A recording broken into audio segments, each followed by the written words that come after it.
Praise the Lord. हम परमेश्वर पिता का धन्यवाद करते हैं कि उसके अनुग्रह से हम एक बार फिर उसके वचन पर विचार कर सकते और उसके वचन पर मनन चिंतन कर सकते हैं। उत्पत्ति उसके पहले अध्याय के पहले पद में लिखा है, आदि में परमेश्वर ने आकाश और पृथ्वी की सृष्टि की। और आज हम कुछ बात इस आकाश के ऊपर करेंगे, पर उसके पहले आइए हम प्रार्थना करें। प्रभु जी, हम आपके चरणों पर आते हैं, आपका धन्यवाद करते हैं कि आपने हमको सुरक्षित रखा है और आप हमको ये अवसर देते हैं कि हम आपके वचन पर मनन चिंतन कर सकते हैं। अपनी पवित्र आत्मा का अभिषेक दीजिए ताकि पवित्र आत्मा में होकर मैं आपके पवित्र वचन को बोल सकूं और मेरे जितने प्रिय लोग इसे सुनते हैं वो पवित्र आत्मा में होकर ग्रहण कर सकें। विनती यीशु के नाम से मांगते हैं, आमीन। जैसा कि अभी हमने पढ़ा, उत्पत्ति उसके पहले अध्याय के पहले पद में लिखा है, आदि में परमेश्वर ने आकाश और पृथ्वी की सृष्टि की। अर्थात इस आकाश का सृजनहार हमारा परमेश्वर है और उसने इस आकाश को बनाया। और जब उसने इस आकाश को बनाया तो राजा दाऊद अपने भजन में लिखता है, भजन 19 का पहला पद, आकाश ईश्वर की महिमा वर्णन कर रहा है और आकाश मंडल उसकी हस्तकला को प्रकट कर रहा है। जिस आकाश को परमेश्वर ने बनाया वो आकाश अपने सृजनकर्ता की महिमा का वर्णन कर रहा है। आकाश ईश्वर की महिमा वर्णन कर रहा है। ये आकाश परमेश्वर की महिमा कर रहा है और करता है। जब हम आकाश को देखते और उसमें बादलों को, रोशनी को और नाना प्रकार में उसके जो रंग उसमें आते हैं उनको हम देखते तो एक बार हमारा मन अचरज से भर जाता है कि कैसे परमेश्वर ने इतने सुंदर सुंदर खूबसूरत रंग इस आकाश में भरे हैं।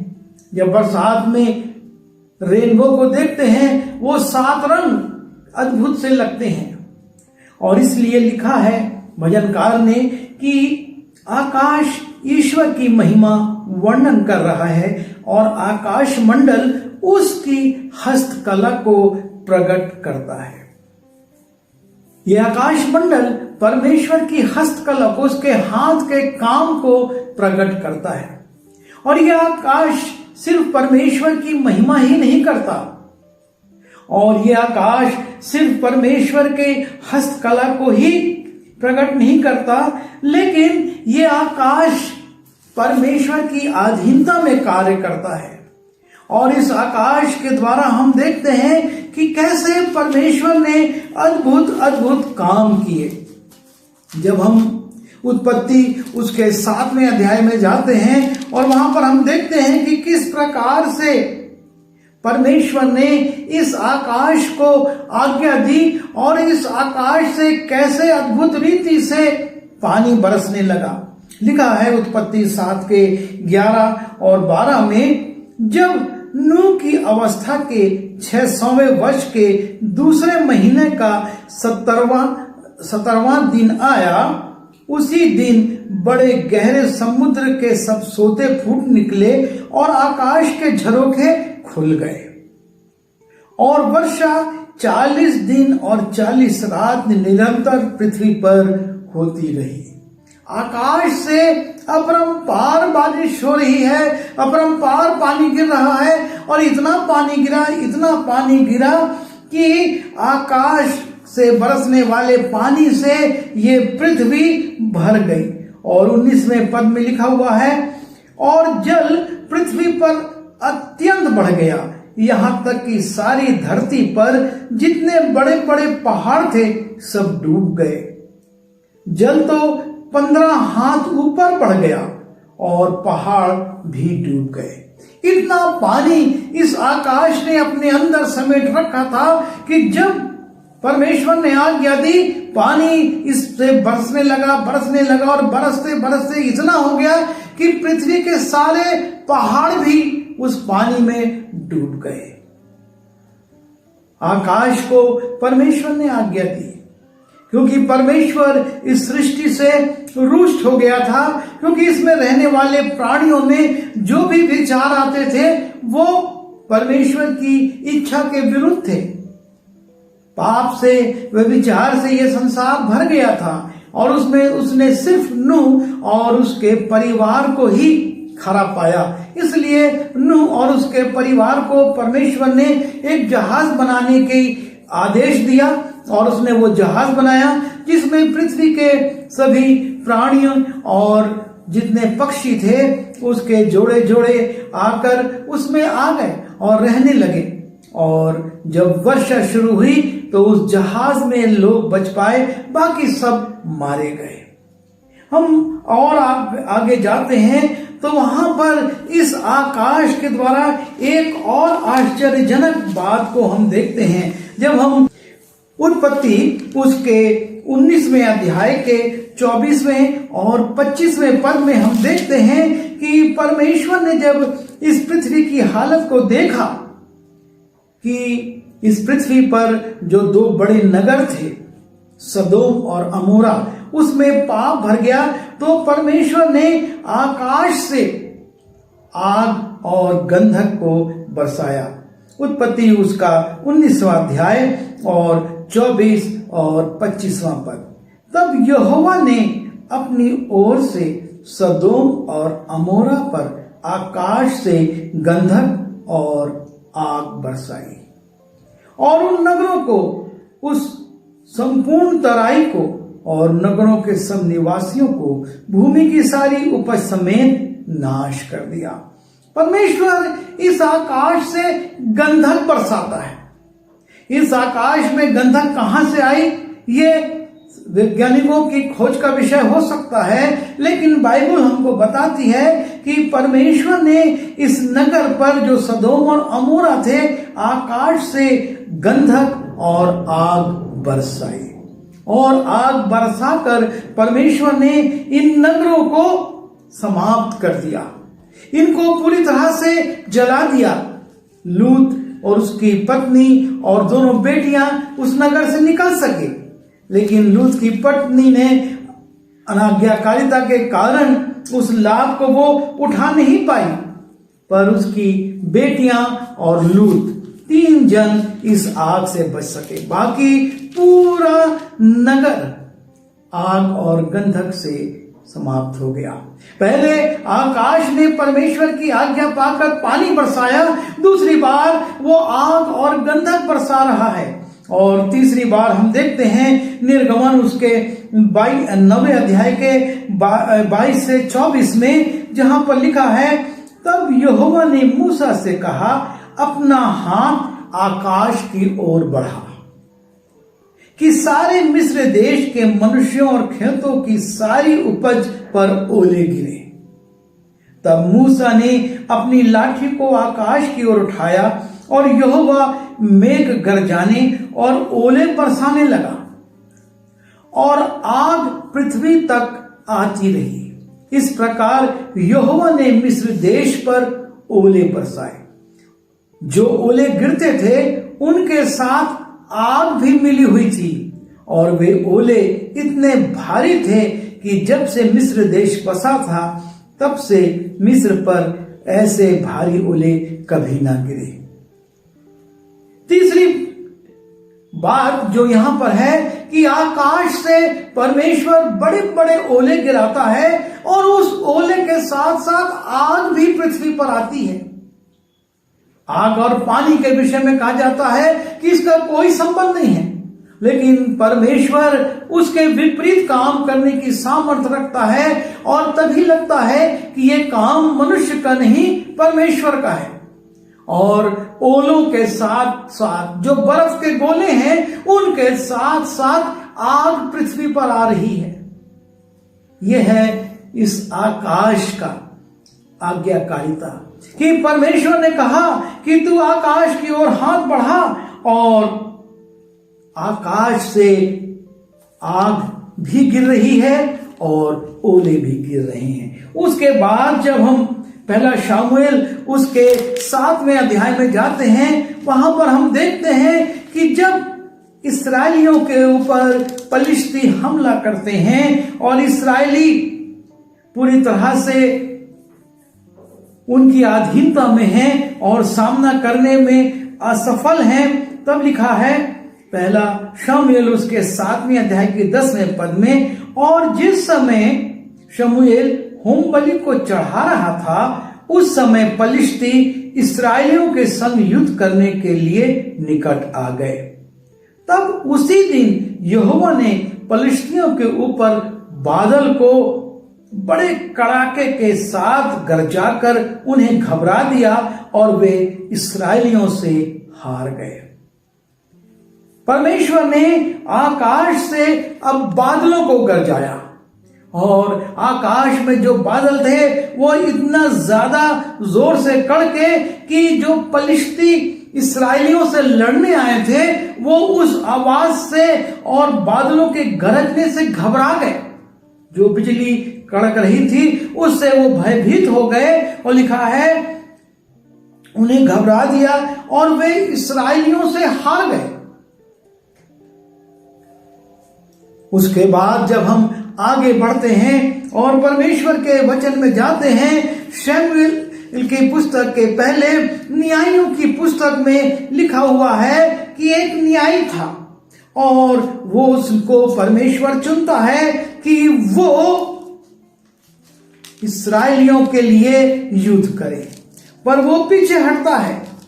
और तब गिदोन से परमेश्वर कहता है कि तुझको अपने इसी बल पर जाना है और इस्राएलियों के लिए तुझको अगुवाई करना है। और गिदोन परमेश्वर के सामने एक चिन्ह रखता है। वो कहता है कि अगर ऐसा होगा तो मैं जाऊंगा। और तब हम न्यायियों उसके 6वें अध्याय के 37वें पद में देखते हैं, गिदोन कहता है कि तो सुन, मैं एक भेड़ी की ऊन खलिहान में रखूंगा और यदि ओस केवल उस ऊन पर पड़े और उसे छोड़ सारी भूमि सूखी रह जाए तो मैं जान लूंगा कि तू अपने वचन के अनुसार इस्राएल को मेरे द्वारा छुड़ाएगा। वो चिन्ह रखता है कि मैं थोड़ा सा ऊन रखूंगा और आकाश से जब ओस गिरेगी और उस ओस से केवल वो ऊन भीगे, आसपास का सारा जमीन सूखी रहे। और लिखा है 38वें पद में, और ऐसा ही हुआ, इसलिए जब उसने बिहान को सवेरे उठकर उस ऊन को दबाकर उसमें से ओस निचोड़ी तब एक कटोरा भर गया। पर आकाश से ऐसी ओस गिरी कि ऊन में इतना पानी आ गया कि जब उसने निचोड़ा एक कटोरा भर गया, लेकिन आसपास की भूमि सूखी रह गई। और तब गिदोन फिर से परमेश्वर से कहता है, मैं एक बार और चाहता हूं, तू मेरी को अनुमति दे। और 6वें अध्याय के 38वें पद में लिखा है, फिर गिदोन ने परमेश्वर से कहा, यदि मैं एक बार फिर कहूं तो तेरा क्रोध मुझ पर ना भड़के। मैं इस ऊन से एक बार और भी तेरी परीक्षा करूंगा, अर्थात केवल ऊन ही सूखी रहे और सारी भूमि पर ओस पड़े। अब ये गिदोन चाहता है कि उल्टा हो, आकाश से ओस गिरे पर ऊन ना भीगे, सारी जमीन भीग जाए पर ऊन ना भीगे। और आकाश से इसी तरीके से ओस बरसती है, ओस पड़ती है। और लिखा है उस रात को परमेश्वर ने ऐसा ही किया, अर्थात केवल ऊन ही सूखी रह गई और सारी भूमि पर ओस पड़ी। यह है परमेश्वर का कार्य, जो कि आकाश से गिरने वाली ओस को भी नियंत्रित कर लेता है। और तब हम देखते हैं योना की पुस्तक में, वहां पर योना नीनवे ना जाकर तरशीश को भाग रहा है और तरशीश को भागते हुए परमेश्वर आज्ञा देता है आकाश को। योना की पुस्तक उसके पहले अध्याय के 4 पद में लिखा है, तब यहोवा ने समुद्र में एक प्रचंड आंधी चलाई और समुद्र में बड़ी आंधी उठी, यहां तक कि जहाज डूबने पर था। अब हवा चल रही है, ये हवा परमेश्वर की अधीनता में है और ये इतना प्रचंड चलती है कि जहाज डूबने लगा। और परमेश्वर इस बात को प्रकट करता है कि यह उसकी ओर से था, क्योंकि जैसे ही जहाज के लोगों ने योना को जल में फेंका, जहाज से छोड़ा, लिखा है कि समुद्र की लहरें थम गईं। 15वें पद में लिखा है, तब उन्होंने योना को उठाकर समुद्र में फेंक दिया और समुद्र की भयानक लहरें थम गईं। वो भयानक लहरें जो कि हवा के साथ ऊंची ऊंची उठ रही थी, जहाज टूट रहा था, उसके डूबने का खतरा हो गया था। परमेश्वर ने उन सारी लहरों को थाम दिया।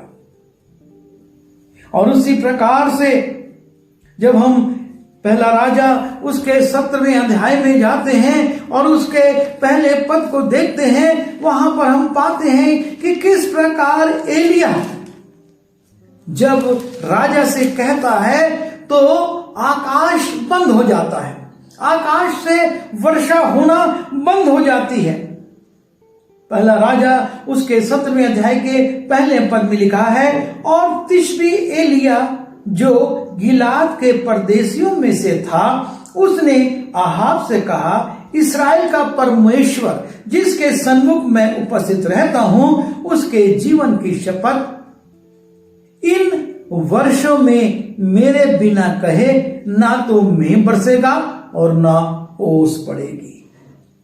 जब तक एलिया नहीं कहेगा, आकाश बंद रहेगा, बारिश तो बारिश, ओस भी नहीं पड़ेगी।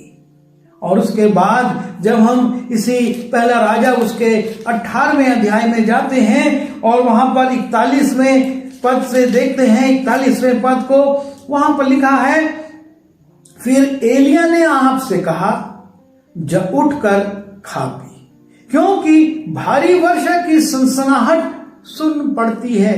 3.5 वर्ष तक एलिया ने पानी ना गिरने के लिए आकाश को नहीं कहा। और उसके बाद 3.5 वर्ष के बाद एलिया ने आहाब से कहा, उठकर खा पी, क्योंकि भारी वर्षा की सनसनाहट आती है। और 45वें पद में लिखा है, थोड़ी ही देर में आकाश वायु से उड़ाई हुई घटाओं और आंधी से काला हो गया और भारी वर्षा होने लगी। एलिया ने आज्ञा नहीं दी, पानी नहीं गिरा। आकाश परमेश्वर की बातों को सुनता और उनको मानता है और उसके अनुसार करता है, जिसको हम निर्जीव कहते हैं। लेकिन ये आकाश ना सिर्फ परमेश्वर की हस्तकला को प्रकट करता, लेकिन ये उसके आज्ञाओं के अनुसार भी काम करता है। जैसा परमेश्वर चाहता है, जो चाहता है वो इस आकाश के द्वारा वो करवाता है और ये आकाश करता है। जब हम मत्ती रचित सुसमाचार उसके 8वें अध्याय के 26वें और 27वें पद को देखते हैं, उसमें लिखा है, यीशु मसीह ने उठकर उस आंधी और उस बारिश को डांटा और आंधी और बारिश रुक गई। लिखा है, उसने उनसे कहा, हे अल्पविश्वासियों, क्यों डरते हो? तब उसने उठकर आंधी और पानी को डांटा और सब शांत हो गया। जैसे ही यीशु मसीह ने कहा, आकाश ने उसकी सुन ली और आंधी और बारिश, जो कि उस समय बड़ी तेज थी, जिससे कि वो जहाज, वो जो नाव थी, वो डगमगा रही थी और चेलों को लग रहा था कि वो डूब जाएंगे, वो थम गया। और लिखा है, लोग अचंभा करके कहने लगे, ये कैसा मनुष्य है कि आंधी और पानी भी उसकी मानते हैं। और न सिर्फ यहां पर, हम मत्ती रचित सुसमाचार उसके 27वें अध्याय में जब जाते हैं और उसके 45वें पद को देखते हैं, वहां पर हम पाते हैं कि यीशु मसीह क्रूस पर है और उस पीड़ा को उठा रहा है, जिसको देखकर मनुष्य हंस रहा है, उसके ठट्ठे उड़ा रहा है। लेकिन परमेश्वर की इस पीड़ा को ये आकाश नहीं देख सका।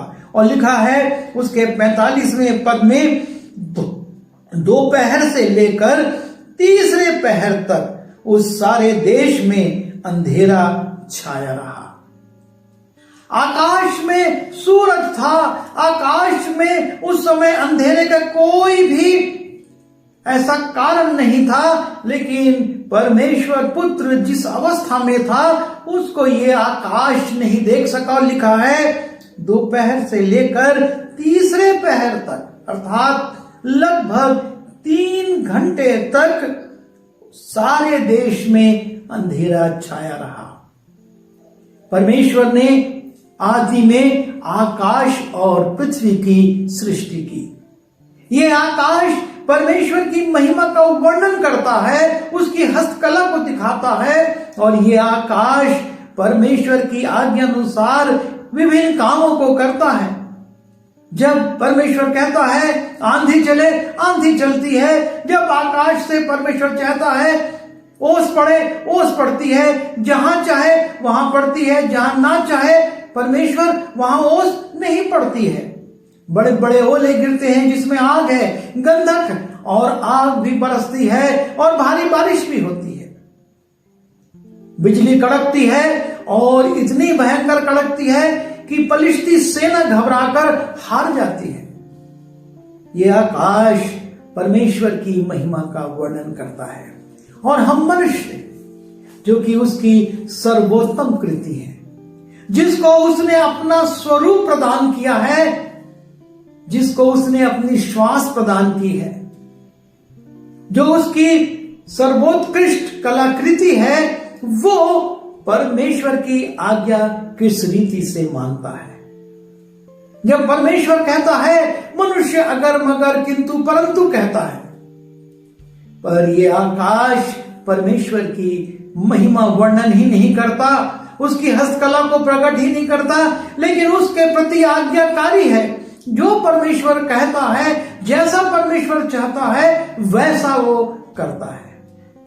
हम अपने जीवनों पर विचार करें और ये सोचें कि इस उपवास काल में, जबकि हम उस उपवास काल के अंतिम दिनों में पहुंच गए हैं, हम अपने प्रभु के प्रति कितना आज्ञाकारी हैं।